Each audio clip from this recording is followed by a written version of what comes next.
What if I told you the line between good and evil is far thinner than you imagine, and that the most ordinary pleasant person, your neighbour or colleague, is capable of horrific things under the right circumstances?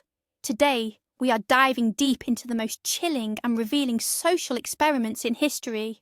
We're going to examine 20 studies that force scientists and the entire world to rethink everything we thought we knew about human nature. You'll find out why we obey orders, even inhumane ones, why we walk past someone desperately needing help, and how easily a group of good people can turn into a mob of monsters. Get ready! After this video, you'll look differently at the people around you and at yourself. Before we begin, let's establish exactly what a social experiment is. It's not just a game. It is an attempt by scientists to understand, under controlled conditions, how society, group dynamics, and the situation itself influence our behaviour, thoughts, and feelings. Many of the experiments we're about to discuss were conducted in the mid-20th century, a time when ethical standards in science were, let's just say, more flexible. In fact, their shocking results were instrumental in creating the modern rules that now prohibit placing human participants in such conditions. These stories are not merely chilling anecdotes. They are crucial lessons that cost some people their psychological and occasionally their physical well-being. Let's start with arguably the most famous and chilling study, Stanley Milgram's experiment on obedience to authority. Picture yourself as a participant. You were told the study is about the effects of pain on memory. In the next room is the learner, and your job is to administer questions. For every wrong answer, you must press a button to deliver an electric shock. Each time the voltage increases, the man in the white lab coat, the authoritative scientist, calmly tells you to continue, even as the learner begins to scream in agony, begs you to stop, and eventually falls completely silent. How many people do you think would proceed to the maximum, potentially lethal 450-volt shock? Psychologists predicted no more than 1%, true sadists. But the reality was far more terrifying. 65% of ordinary people just like you and me, continued pressing that button all the way to the end, simply because the man in the lab coat told them to. This experiment demonstrated that you don't have to be a monster to commit monstrous acts. All it takes is a simple command from someone we recognise as an authority figure. Our next dive into the depths of the human psyche is Philip Zimbardo's notorious Stanford Prison Experiment.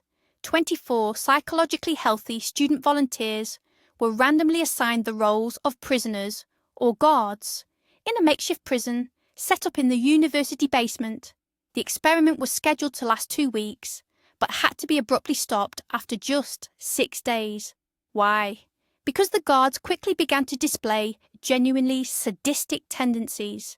They humiliated the prisoners, forced them into senseless physical exercises, and routinely deprived them of sleep and food.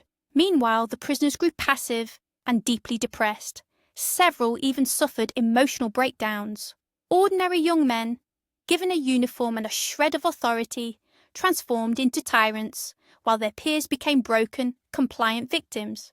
This experiment remains a powerful illustration of how deeply social roles and situational factors can alter human behaviour, sometimes causing us to abandon our own moral principles entirely. Power corrupts, and as the Stanford Prison Experiment showed, it doesn't take long for that corruption to set in. But what about the sheer power of the crowd? Solomon Asch's famous conformity experiment illustrates this dynamic perfectly. Imagine a simple visual task. You are shown a reference line and then 3 comparison lines of different lengths. Your job is to say which of the 3 matches the reference line. The answer is completely obvious, but you are sitting in a room with several other participants who are, in fact, paid actors or confederates. And one by one, they all confidently state the wrong answer. When the turn finally comes to you, what do? Do you tell the obvious truth, risking looking like a fool and standing against the group? Or do you conform and lie just to fit in?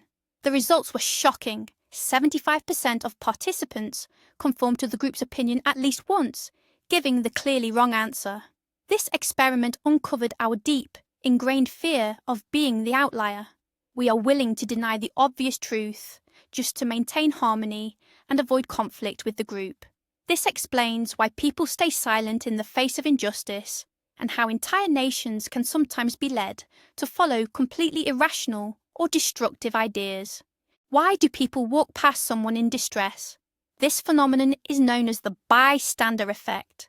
The intensive study of this concept began after the tragic story of Kitty Genovese, who was attacked and murdered while dozens of her neighbours watched and listened, yet no one ever called the police. Psychologists Dali and Latané decided to test this effect in a lab setting. They invited students to discuss personal problems using an intercom system. Suddenly, one of the supposed participants began to simulate an epileptic seizure, gasping for breath and crying out for help. If the test subject believed they were the only person listening, they rushed to offer aid in 85% of the cases. However, if the subject knew that other listeners were present, that number plummeted to just 31%. The study showed that the more witnesses there are to an emergency, the less likely it is that anyone will step in to help. Everyone assumes someone else will intervene. This concept is called the diffusion of responsibility. It's not that we are inherently cruel, but our collective inaction in a crowd can often prove deadly. How easy is it to breed conflict between people? Muzaffar Sherif's Robbers Cave experiment gave a terrifyingly simple answer. Sherif split a group of typical 11-year-old boys into two separate teams and housed them at a summer camp. Initially, the teams were completely unaware of the other group's existence. But the moment Sherif introduced a series of competitive games with prizes for the winners, a real war broke out. The boys quickly became hostile. They burned the opposing team's flags, hurled insults, and started physical fights. Hatred formed almost out of thin air, spurred purely by the simple division into us versus them and competition over resources. This experiment revealed how easily intergroup conflict, racism, and nationalism can take root. All it takes is establishing artificial boundaries and conveying the message, they are not like us and they want to take what belongs to us. To mend the rift, however, the researchers eventually had to introduce a superordinate goal, a common problem the boys could only solve by working together. Words can hurt, but they can also cripple.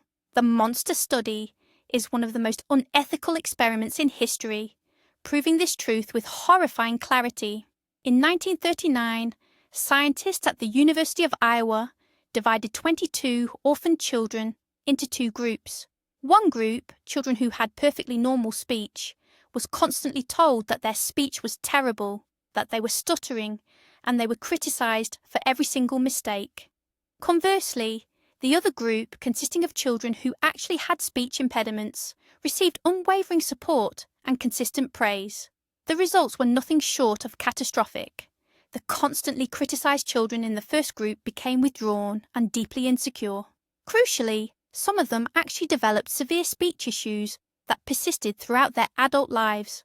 This experiment brutally demonstrated how negative reinforcement and aggressive labelling can shatter a child's developing mental state. The infamous title, The Monster Study, was actually coined by the researchers themselves after they were horrified by the devastating aftermath. Could fascism take root within a standard American classroom? In 1967, history teacher Ron Jones decided to demonstrate the answer to his students firsthand. To illustrate how easily the German public embraced the Nazi regime, he initiated the Third Wave movement right there in his classroom. Jones enforced strict discipline, introduced a mandatory uniform, established a common salute, and adopted slogans like strength through discipline. To his growing horror, the experiment rapidly spiraled out of control. The students embraced the new rules with frightening enthusiasm. They felt they were part of something greater, an elite group. They began reporting classmates who failed to comply and displayed aggression toward non-members and dissenters in other classes. The movement was spreading at an unprecedented speed. By the fifth day, a genuinely alarmed Jones felt compelled to stop the simulation, revealing that the entire exercise had merely been a lesson. The experiment dramatically demonstrated how easily people abandon critical thought and personal freedom in exchange for perceived order and a sense of belonging. highlighting the terrifyingly thin line between strict discipline and full-blown totalitarianism. Is aggression learned, or are we born with it? Albert Bandura answered this question using an inflatable doll named Bobo. In his experiment, he showed children a video of an adult aggressively interacting with the doll, hitting it, kicking it, throwing it, and shouting insults. After viewing, the children were led into a room containing the Bobo doll among other toys. The results were unmistakable. Children who witnessed the aggressive behaviour copied it with remarkable accuracy. They weren't just playing, they were exhibiting the very same aggression modelled by the adult. Conversely, children who watched a video of calm, peaceful play behaved accordingly. This experiment proved the theory of social learning. We acquire aggression simply by observing others. It forced society to completely reconsider the influence of television, films, and parental behaviour on children. Monsters aren't born. They are made, sometimes, without us even realising it. How early do children internalise racial prejudice? The famous doll experiment conducted by psychologists Kenneth and Mamie Clark in the 1940s offered a heartbreaking answer. They showed African American children two dolls that were identical in every way except for skin colour. One was white, the other was dark. The children were then asked to identify which doll was good, bad, pretty, and ugly. The majority of children, regardless of their own skin tone, consistently attributed all positive characteristics to the white doll and all negative traits to the dark doll. But the most tragic moment came when they were asked, "Which doll looks like you?" The children, clearly distressed, pointed to the dark doll. This simple test powerfully demonstrated how deeply systemic racism permeates the minds of children, often forcing them to internalise self-hatred. The results of this groundbreaking study were later used by the US Supreme Court as evidence of the profound psychological harm caused by school segregation. Can we truly recognise genius when it presents itself without the proper setting or fanfare? The Washington Post conducted an elegant social experiment designed to answer exactly that question. During rush hour, in a bustling Washington, D.C. subway station, a seemingly ordinary street musician took a spot and began to play the violin. Over the next 45 minutes, more than 1,000 commuters streamed past. Only 7 people paused to listen, and just one person recognised him. That musician was Joshua Bell, one of the greatest violinists of our time, performing on a $3.5 million Stradivarius. For a performance that commands hundreds of dollars per ticket in a concert hall, he earned a total of only $32. The experiment clearly demonstrated the extent to which our perception is dependent on context. We often fail to appreciate beauty and talent purely on their own merit. We require the context, the posters, the expensive venues, and the appropriate atmosphere to confirm that what we are witnessing is truly great. Lost in the rush of our daily routines, we are often blind and deaf to the presence of genuine brilliance. Imagine you're sitting in a room, maybe filling out a simple survey or questionnaire. Suddenly, smoke starts billowing in from under the door. What would you do? Naturally, you'd raise the alarm immediately. But what if you were in the exact same situation, sitting with 2 other people who clearly see the smoke, but completely ignore it and just keep writing? The classic smoke-filled room experiment showed that in this situation, you would probably do nothing at all. When participants were alone, they reported the smoke 75% of the time. But those placed in a group with passive actors, only 10% reported it. People coughed and rubbed their eyes, but they glanced at their unconcerned neighbours and decided that everything must be okay. This is a textbook example of both conformity and pluralistic ignorance. When a situation is ambiguous, we look to the reactions of others to figure out how to behave. If they choose inaction, we freeze up too, even in the face of clear and immediate danger. What happens when you realise you can't control your fate? Psychologist Martin Seligman discovered the phenomenon known as learned helplessness through a series of rather controversial experiments involving dogs. Seligman placed the dogs in cages where they were subjected to mild electric shocks. One group of dogs had a lever they could press to stop the shock immediately. The second group, however, had no control. The shock stopped randomly, regardless of what they did. Both groups were then moved to a new enclosure separated by a low barrier that was easily jumped, offering a clear escape from the current. The first group quickly figured out the solution and jumped the barrier to safety, but the second group, those who had learned that their actions were useless, simply lay down, whimpering, making no attempt to escape the pain. They had internalized their powerlessness. They had learned helplessness. Unfortunately, this exact psychological mechanism is also at play in humans. When people are repeatedly subjected to situations they genuinely cannot control, they eventually stop trying to change their circumstances, even when a clear path to freedom opens up. This inability to act lies at the core of many depressive conditions. Our memory isn't nearly as reliable as we think it is. It can easily be altered or manipulated, sometimes just by a single word. Psychologist Elizabeth Loftus proved this in her classic experiment. She showed participants a video of a car crash and then proceeded to ask them questions. One group was asked, how fast were the cars going when they smashed into each other? The second group was asked the exact same question, but the word smashed was replaced with the softer verb hit. Participants who heard the stronger verb smashed consistently estimated the speed of the car significantly higher. But the framing effect didn't stop there. A week later, the researchers followed up, asking the participants if they recalled seeing broken glass in the video. Those who had initially heard the word smashed were far more likely to incorrectly answer yes, despite the fact that no broken glass was actually visible in the footage. This experiment clearly demonstrated that our memories are not perfect, objective recordings of events. They can be distorted, or even entirely fabricated, simply through the influence of subsequent information. This finding has profound implications for the legal system and for eyewitness testimony. Would you stop to help a stranger in need? Most of us instantly say we would, but the famous Good Samaritan experiment revealed that our virtuous intentions often shatter against the harsh reality of daily life. Specifically, the pressure of being in a hurry. Researchers asked a group of seminary students to prepare a lecture based on the biblical parable of the Good Samaritan, the one who stopped to aid an injured traveller. They were then instructed to walk to a different building to deliver this talk. Crucially, one group was told they were already late, while the other was assured they had plenty of time to spare. En route, they encountered an actor simulating distress, moaning, coughing, and clearly unwell. So, who actually stopped? Among the group who weren't in a hurry, 63% offered assistance, but among those running late, only a mere 10% paused to help. Some students literally stepped over the ailing man on their way to the lecture hall, where they were moments away from discussing the importance of helping your neighbour. The takeaway: our willingness to help and our moral behaviour are highly dependent on circumstance. When we are pressed for time, our stated values often fade into the background.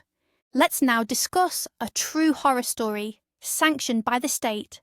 This was Project Aversion, not just an experiment, but rather a large-scale program of state-sponsored medical torture conducted within the South African Defence Force during the 1970s and 80s. Under the direction of military psychiatrist Dr. Aubrey Levin, the goal was to cure gay soldiers by forcibly changing their sexual orientation. They utilised brutal, aversive therapy techniques. Soldiers were physically restrained and tied to chairs. They would be shown images of naked men while simultaneously being hit with severe electric shocks.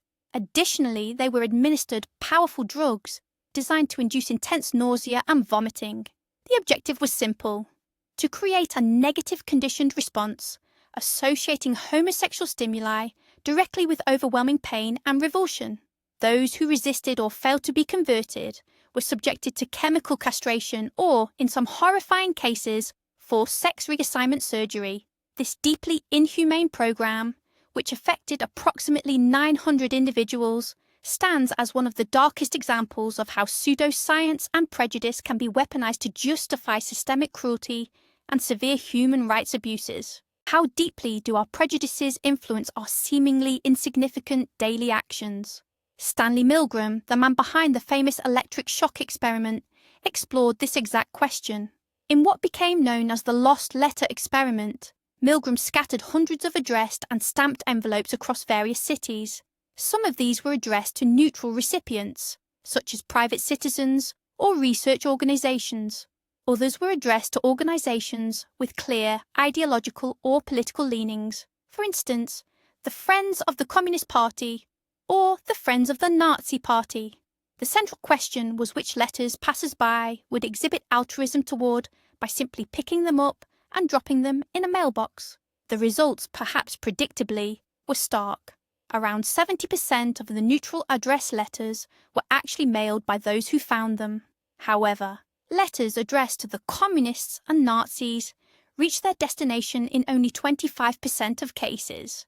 This remarkably simple test demonstrated that our willingness to help a complete stranger directly hinges on whether we perceive them as being one of us or a definitive outsider. Could you create a model of a discriminatory society in a single day, right inside a classroom? Teacher Jane Elliott proved that you could in 1968, the day after the assassination of Martin Luther King Jr. To explain racism to her third-grade students, she divided them based solely on their eye colour. On the first day, she announced that the blue-eyed children were superior, smarter, and granted greater privileges. The brown-eyed children, however, were forced to wear special collars and were subjected to humiliation. In just a matter of hours, these friendly classmates turned against each other. The blue-eyed group became arrogant and cruel, while the brown-eyed students grew withdrawn, insecure, and their academic performance plummeted. The following day, Elliott reversed the rules. Now the brown-eyed children were the better group, and the entire situation mirrored itself perfectly. This powerful and emotional lesson showed the children firsthand just how irrational and destructive any form of discrimination truly is. It has since become known as the groundbreaking, blue-eyed, brown-eyed exercise. The simple fact of being observed changes our behaviour. This phenomenon is known as the Hawthorne effect. It was discovered almost accidentally in the 1920s during studies conducted at the Western Electric plants. Scientists were attempting to determine how working conditions, specifically lighting, affected worker productivity. They increased the brightness of the lights and productivity rose. Next, they began reducing the light, fully expecting a drop in performance. But instead, it grew again. Productivity increased with almost every change they implemented. The researchers eventually concluded that the key wasn't the physical environment, but the sheer attention being paid to the workers. Employees performed better simply because they knew they were being observed, realizing they were participating in something important. At first glance, this seems like a positive effect, but its dark side is that it reveals how easily we can be manipulated. A simple show of attention can push us to work harder, but this doesn't always mean that our working conditions have genuinely improved. This concept, sadly, forms the basis of many methods of corporate control. Just how devastating can loneliness and despair truly be? In the 1950s, Harry Harlow's controversial monkey experiments provided a cruel and definitive answer. He sought to study the very nature of love and attachment. In one of his most horrifying procedures, dubbed the Pit of Despair, Harlow isolated young rhesus macaques from all social contact for periods up to a year. He placed them in tiny steel chambers that contained nothing but food and water. The consequences were terrifying. When the monkeys were finally released, they were psychologically shattered. They would sit rocking back and forth in a corner, unable or unwilling to interact with their peers. They failed to breed, displaying either extreme aggression or complete apathy. Harlow proved that social connection and love are vital necessities, and their absence leads to irreversible psychological trauma. While his work was revolutionary, by modern standards his methods were monstrously unethical. And finally, a story that goes beyond mere experimentation, a prime example of monstrous deception and deep-seated racism in science, the Tuskegee syphilis study. In 1932, the US Public Health Service launched a study, or rather, a profound deception, involving 600 African American men in rural Alabama. 399 of them had syphilis. They were told they were being treated for bad blood, But in reality, they received absolutely no treatment whatsoever. Scientists simply observed as the disease progressively ravaged their bodies. Even when penicillin, a cheap and highly effective cure for syphilis, became widely available in the 1940s, it was knowingly withheld from the study participants. Researchers actively obstructed their access to treatment elsewhere. This systematic horror continued for 40 years. During that time, dozens of men died agonizing deaths from syphilis, their wives were infected, and their children were born with congenital disease. This study remains a horrifying reminder of the profound evils humans are capable of when they deem another group inferior and deny them basic human rights, all in the name of science. So what does all of this truly mean? These 20 stories are more than just a terrifying collection of facts. They are a mirror that we are afraid to look into. They show us that evil isn't an abstract concept reserved for dictators and madmen. Evil is truly banal. It is born from our desire to fit in, our fear of going against the grain, blind obedience to authority, and, crucially, from sheer indifference. The most horrific crimes in history weren't committed because everyone involved was evil, but because good people either stayed silent or simply followed orders. Thank you for sticking with this difficult video until the very end. If this video made you stop and think, please hit the like button and subscribe so you don't miss our future explorations of the human psyche. Your support means the world to us. And now for the big question. Do you think you would have followed orders to the end in the Milgram experiment? Or would you have been able to go against the majority in the Ash experiment? Tell us honestly in the comments below. We are truly interested to read your thoughts.